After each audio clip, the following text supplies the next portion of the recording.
Corey.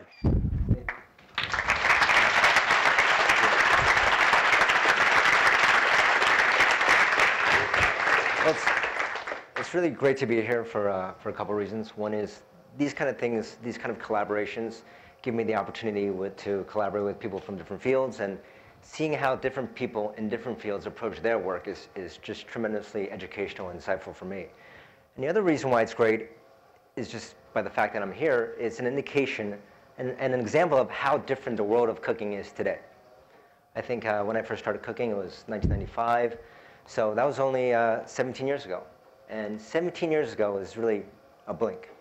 And just at that time, something like this would have been highly unlikely, where a chef is at UCSF doing a presentation with a professor of physics from Harvard, collaborating with people like Dan from UC Berkeley, Wendell. It just probably would not have happened.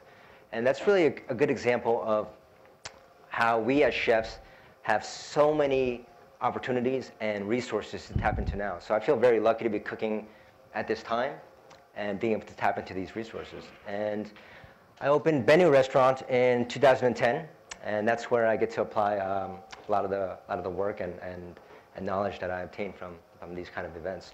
So I have a small video just to give you an idea of the restaurant and where we apply these things.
So, Corey, we should decide really what cooking is. And as I told you, I'm just a physicist. So I don't cook much. I cook eggs. That's all I can cook. Here's some eggs here. This one, I think, is raw. I'm not sure which is which. Oh, I can't spin it very well, so I think this one's raw. This is the egg that I cooked. It's hard-boiled. It spins very nicely. Do you want to show us the difference, Corey? Let's see if you got these. Okay. So this is the raw one. That's a liquid, right? And that's a solid. So obviously, cooking is just taking a liquid and turning it into a solid. Well, I'm a physicist. I know what that is. That's a phase transition. And I can understand that in a very simple way. Here's water. We know how water works. That has a phase transition also. It has two phase transitions. you can make it. It's a liquid. If I want to make it into a solid, what do? I cool it down, I turn it into ice, a solid. Of course, I can also boil it, and that makes it into a gas. But of course, if I want to make something from a liquid to a solid, obviously, I cool it down. So let's see. If I want to do that, of course, I use liquid nitrogen. Anybody have, oh, do you have some liquid nitrogen? Sure do. Ah, good. That's the way you cook an egg.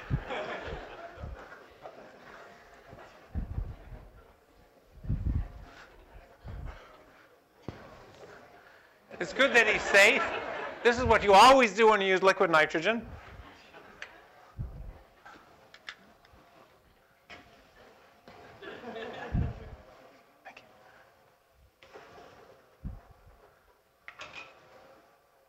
So I'll let the nitrogen calm down.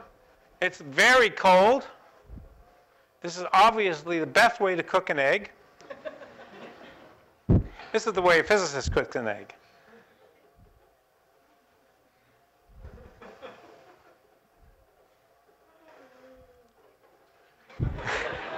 That's how you cook an egg, isn't it, Corey? Well, I mean, that's the problem with scientists, you know. 'Cause I would never eat that. Well, how do you cook eggs? Well, I'll show you how I cook an egg. And this is my favorite way of having eggs, especially in the morning. It's a soft poached egg. But we cook it in these immersion circulators, so it's very precise. And my favorite temperature to cook it is 64 degrees. And I'll show you why. So we have 3 different baths here, each one at a different temperature. We have 60, 64, and 67. And I'll crack the 64 egg first. So this is the 64-degree egg. And what you have here is a white that's somewhat set, but the yolk is still very soft. Soft and creamy. But here is a 60-degree egg, and it's only a few degrees lower. But you have something that's different.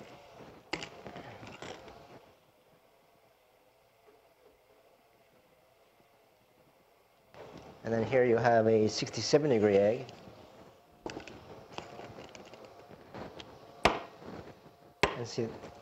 And this one will be almost all set. The whites are completely set, and the yolk is, I'm sorry, I got these mixed up. Yeah, sorry.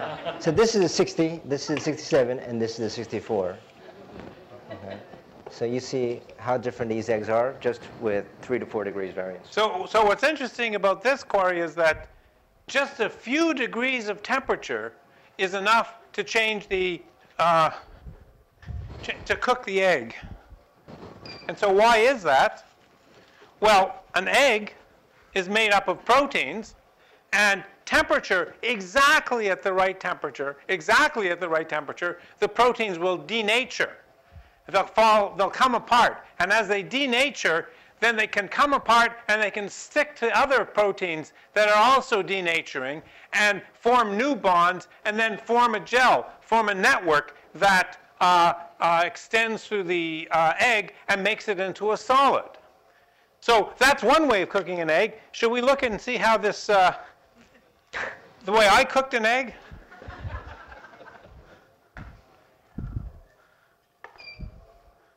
I don't think we...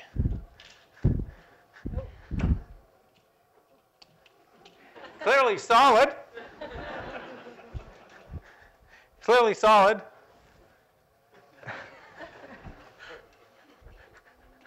So, Corey, do you think you'd eat that? You can try that. Bon appetit. So, Corey, what other ways do you have of cooking eggs? Well, we do another preparation with egg, and that's a 1,000-year quail egg.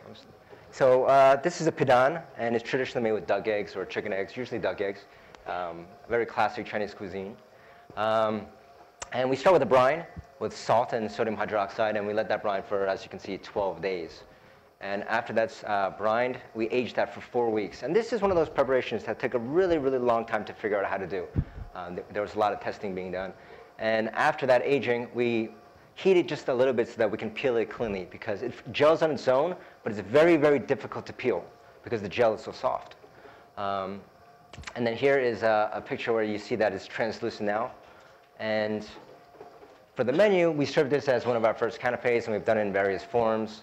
This is a ginger foam, and with this preparation is nasturtium, so there's a nasturtium leaf, and then a chilled soup made of nasturtium. And these are some of those quail eggs right here. And I'll cut one of these open.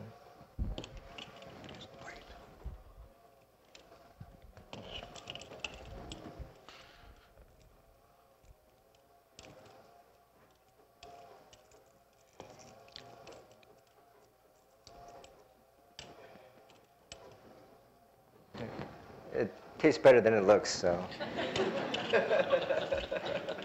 So Corey, what's interesting about this egg is that you've made it into a solid without heating it up, and if you look at the picture, it's translucent. You can almost see through it. And so how did you cook this? What did you do to cook the egg? Well, it's base cooking.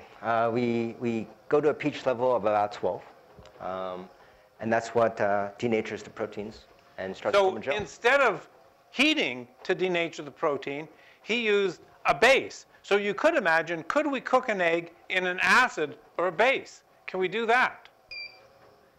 We sure can. So this is an acid and a base.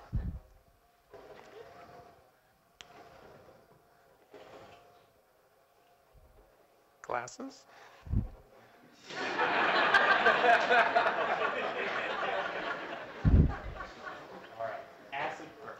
He's a student. We have to remind him.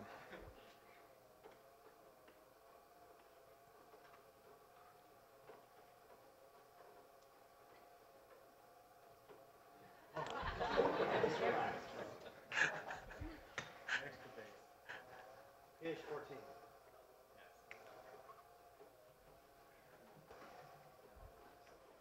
Okay, so that's going to cook, and that's not by changing the temperature. Changing the acidity also will allow proteins to denature, and will allow the egg to cook. And we have one that's been cooked for a while in a base, and that's shown here. That's a solid, and it's clear. It's translucent. So a base will turn an egg into something that's solid and translucent, very much like the quail egg, the 1,000-year-old egg that Corey did. And so here, Scott made a 30-second egg that was 1,000 years old. Very nice. So Corey, do you have other interesting dishes that you have? No, other interesting dishes that you make that we could describe from the science? Sure. There's a dish that we're doing right now. It's called a velvet chicken. And it is basically a mixture of chicken stock, mushroom essence, and egg whites. And it's very, very light, souffle-like. And it's something that, again, required a lot of testing. And it was very difficult for us to figure out how to do. And it's something that's very, very soft, hence the name velvet chicken. But it's essentially the flavor of chicken and mushrooms. So that's an emulsion, basically. And Corey, we could make an emulsion right here. In fact, we have all the ingredients for mayonnaise. And I could do it, but I think you're probably much better at it than me. OK, so here in this beaker, we have on the top is the oil. And on the bottom is lemon juice, water, and egg yolk. So this is a very simple way to make mayonnaise. There's also a dollop of mustard. Let's see if, OK. So we just use the immersion blender and slowly start this emulsion from the bottom.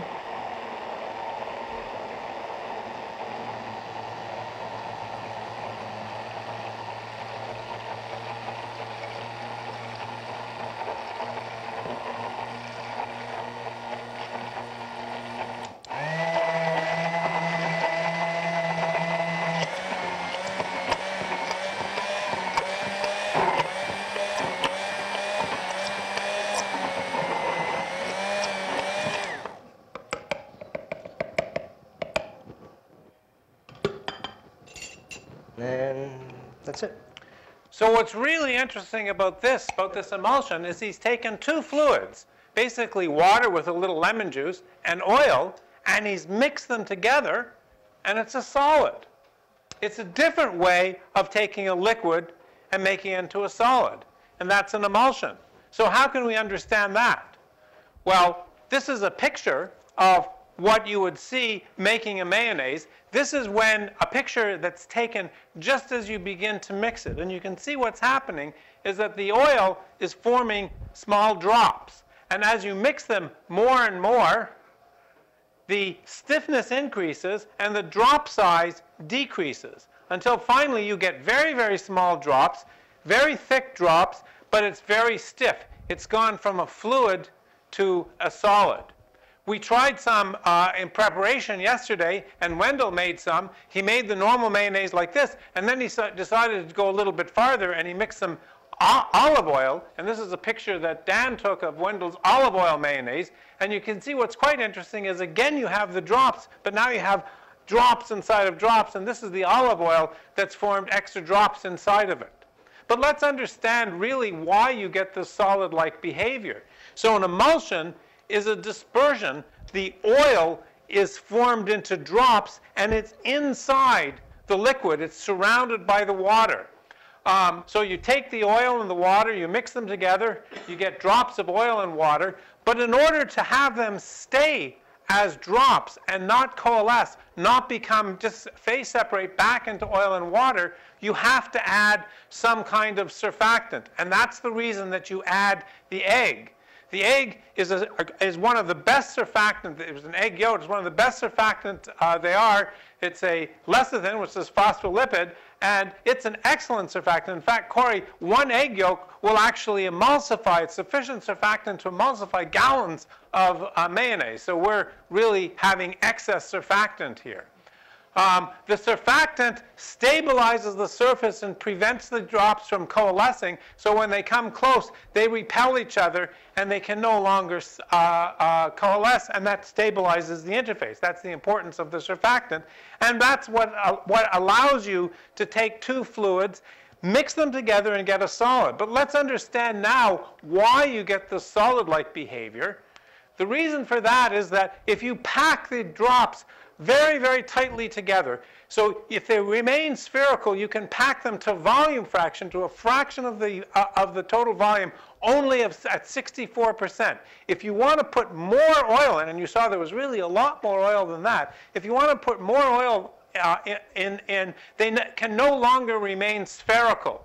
So at that point, in order to pack them together, the drops have to deform. And when you deform a drop, you put elastic energy in, and you make it into a solid. So the reason that the emulsion is a solid is that you've squeezed the drops so much that they've deformed, and they've stored energy, and they become an elastic solid. And in fact, you can understand something about that if you measure the elasticity, how elastic it is. You can measure it as a function of volume fraction, and you will find that an emulsion, if the volume fraction is low, something like milk is a wonderful example of an emulsion. It's a liquid up until the point that you reach this close packing, above which it becomes a solid. And the larger the volume fraction, the more of the dispersed phase. So if we added more oil to that and mixed it properly, we would make an even stiffer and even more elastic emulsion. Also, as you make the drops smaller, then you make the elasticity larger. So the smaller the size of the drops, the larger the elasticity. And you can summarize all of this with an equation.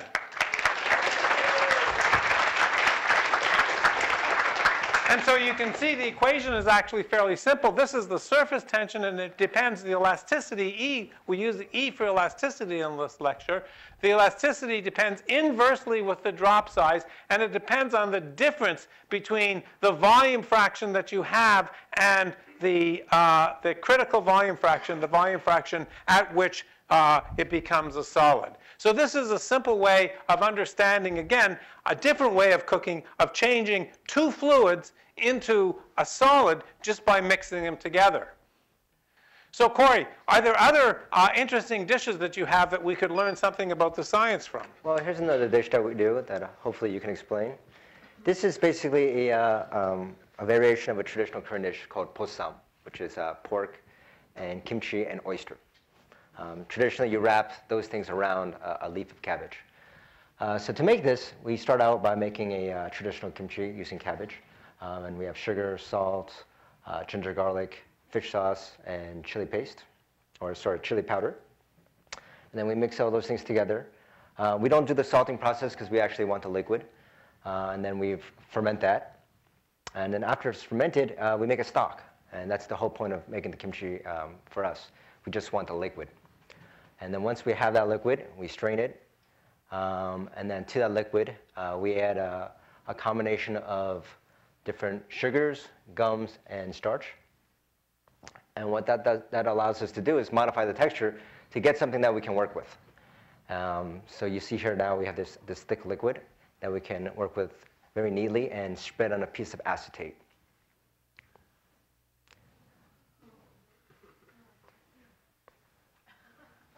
So that's just air dried. But once it's air dried, we can cut it very cleanly. So we can cut shapes out of them, put them into molds. And here we're going to cut them into a square. So this is just the flavor of kimchi. And then we're wrapping around the other component of the dish, which is pork belly. So pork. And then we put it in the dehydrator so that the outer shell becomes crispy.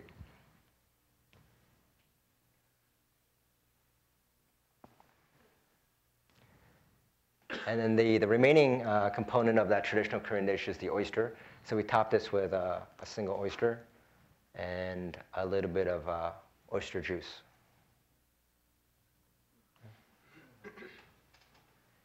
So what are we doing there, David? So the interesting thing, Corey, is that the shell that you started with, you added just a relatively small amount of polymer, a relatively small amount of hydrogel, and you made it into a gel. Then you dried the gel. And that's a very interesting and important way that now chefs make things into solids by adding these hydrocolloids, adding these polymers that makes things into a gel. So we can understand something, but do you do anything else that you worry about to make things into a gel? There's one dish that's been on our menu since we opened, and it's a shark fin soup. And before you get angry, shark fin is in quotes, so it's a faux shark fin. But it's a dish that I wanted to do long before we opened, because I think that shark fin soup is one of those few dishes that have such a strong reference point, and it's synonymous with something very, very celebratory or a special occasion. So I really wanted to tap into that reference point. The next question was, do you use real shark fin? Well, the answer for me was no. Then it's trying to figure out how to replicate that. And if you've had shark fin soup, you know that shark fin soup is about texture. Right? It's about getting something that's soft but has a snap. It literally breaks and you can hear it as you chew it. And that's something that is very difficult to find elsewhere than shark fin. It's a very unique texture. But the flavor, it doesn't come from the shark fin itself. I mean, the flavor is from the broth, it's from the sauce that it's served with, or the other garnish that it's cooked with. And that's why flavor I knew we can get, because the shark fin soup is made with chicken, ham, vegetables, or however you want to prepare it. But it is really getting the right texture.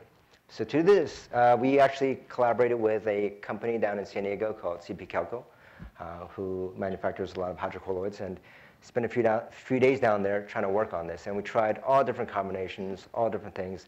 And finally, we found a couple different hydrocolloids that we could use to replicate that texture. So what we do is, to make this, we start out with a traditional stock, and this is Chinese ham, Jinhua ham, and chicken.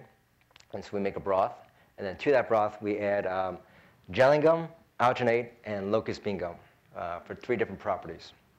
And then we extract that into calcium to form this gel. And then after we get these strands, we cut them. And we end up with these little strands that look like shark fin. And I'm not sure how many of you have had it, but it has the translucency of shark fin, and when you bite into it, it has that snap. And we're going to have some so that you can try some after the talk. So in this particular dish, because part of the reason why shark fin is so prized is because it's very expensive. And obviously, if you're making faux shark fin, it's not expensive. So we had to add that luxury back in. So.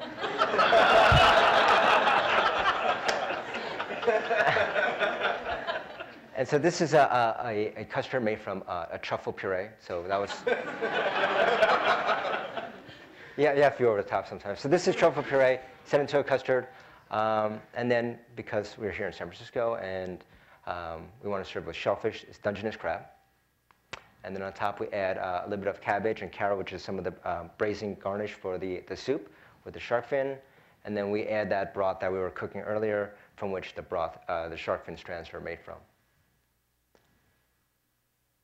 And so that's our take on shark fin soup. But it's a very rich soup. It's a custard as well. And then you have the texture of shark fin. So it's really a dish based on mouthfeel. So, Corey, mouthfeel is something that we as scientists can try to understand. And the way we try to explain it is through the elasticity. And so how can we understand something about elasticity? Well, the way I always teach my science course about elasticity is to remind them of a spring. A spring is something that's elastic. It's described by a simple law. If you pull on the spring, if you put a force on the spring, you extend it and you get a force back. It's an elastic material. So if I take this spring and I connect a weight to it, the spring will go down, the weight will pull it down because of the force due to the weight, and the spring will get longer.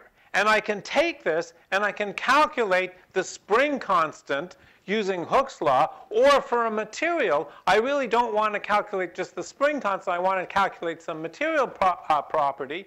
And so for that, I use not the force, but the force over the area. So I'd have to determine what the area of the spring is. And I use not the length, but the relative length, the extra length that I've added compared to the original length. So, in fact, I would calculate the elastic constant, and it would be units of force over area, which is units of pressure or pascals, and we're going to compare things with pascals. And so if I want to calculate it, this is the way I do it.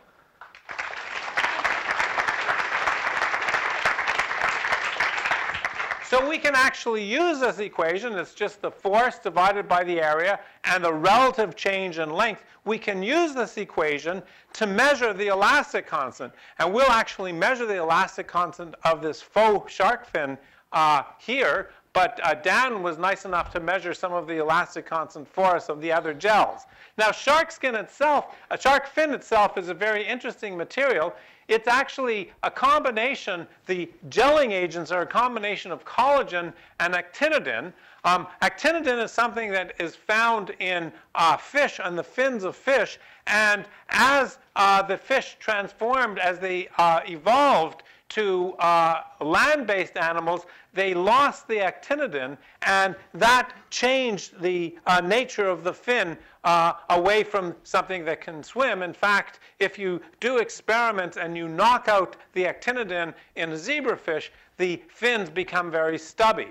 So the shark fin has this very ancient kind of gelling agents, but Corey did not want to use those. He used more common gelling agents that chefs use. So he used a combination of alginate, and Dan measured the elastic constant of alginate was about 80 kilopascals. He used Gelan, which has an elastic constant of about 3 kilopascal, and he used locust bean gum, which in fact, when Dan tried to make measurements of this, it wasn't an elastic at all, it was just a liquid. And the real shark fin has a measured elastic constant of about 120 kilopascals, 120 times 1,000 pascals. So we can try and actually measure the elastic constant of Corey's shark fin, faux shark fin. And to do that, we need to make some measurements. We're going to apply a force. We're going to measure the area of the shark fin, and we're going to measure the deformation. So let's do the measurement. I need a graduate student to help me with measurements. Actually, he doesn't trust me. He wouldn't let me do it.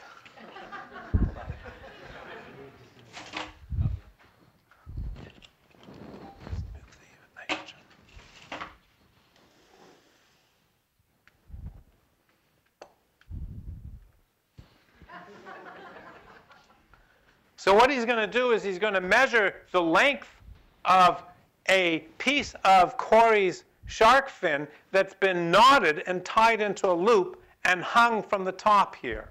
So the first thing we have to do is measure the length, the L0, the length before it's stretched. You want to just pull it down just a teeny wee bit to make it about right? Okay, it's about 14.5 or so centimeters, something like that. And then he's going to add a weight to it. And we've calibrated the weight so we know how much the weight is, so we know the force. And then it lengthens to something about 17.5, 18 centimeters. Okay, so let's use those numbers and calculate now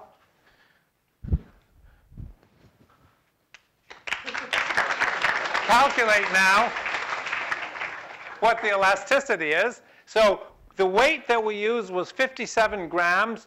The radius we measured to be about 1.5 millimeters, and the deformation was something like 3.3 centimeters. We actually made a measurement on a piece of shark fin that's very similar to this last night, so we could do the calculation. So the force is just the mass times the gravitational constant is about 0.6 newtons. The area is 7 times 10 to the minus 6 square meters, and the relative deformation is about 23%, 0.23. And so we can put all of this together, and if we calculate it, we get this value. If we convert it to kilopascals, we get 190 kilopascals. So in fact, Corey did extremely well. The value is 120, and 190 is remarkably good value for trying to mimic the shark fin. So there are actually many different types of elastic constants that you can work out. In fact, although we say that mouthfeel is just elasticity, the real science of understanding the relationship of mouthfeel and the kind of elastic measurements that we can do is still an area of active investigation. And if you go to a food company and ask, can you really please measure something that actually matches the mouthfeel, you don't know exactly what to measure. You have ideas, but you never know exactly what to measure. But Corey, one thing you said that you really wanted to do was get the brittleness, to get the crunch of the shark skin. How did you do that? Well, it's, you know, we didn't have you around, but it's not sure it would have helped. You know, with how we perceive mouthfeel, I think is actually very complex, and I find that often measurements don't necessarily replicate the mouthfeel you have as a person. And so for us, it was really about how it tastes in our own mouth and getting that snap. You should literally hear and feel that break in your mouth, crack. So break in the mouth. So how do we do it? Of course, well, if we want to do that, we take the shark skin and we break it. And we measure the force that it takes to break it. Now, I didn't make a measurement. I could make a measurement, but I know from experience, almost all materials, not all, but almost all materials, if I ask how much force does it take to actually break it, it turns out that it takes the force. I just can calculate it from the elastic constant. I know what deformation I need. And if I get a deformation, if I do a sudden deformation, it's usually around 10%. Not exactly, but around 10%. Gels, maybe it's a little more. But that would tell me roughly what the breaking or the yield stress is just by knowing what the elastic constant is. In actual fact, it's much more complicated, and Corey did extremely well by matching these things and actually coming up with a value that he could mimic the experience that you would have with a shark fin. And fortunately, Corey's actually prepared some, and we can have some to try. And so with that, let me stop. Let me thank you for your attention. And let me take questions.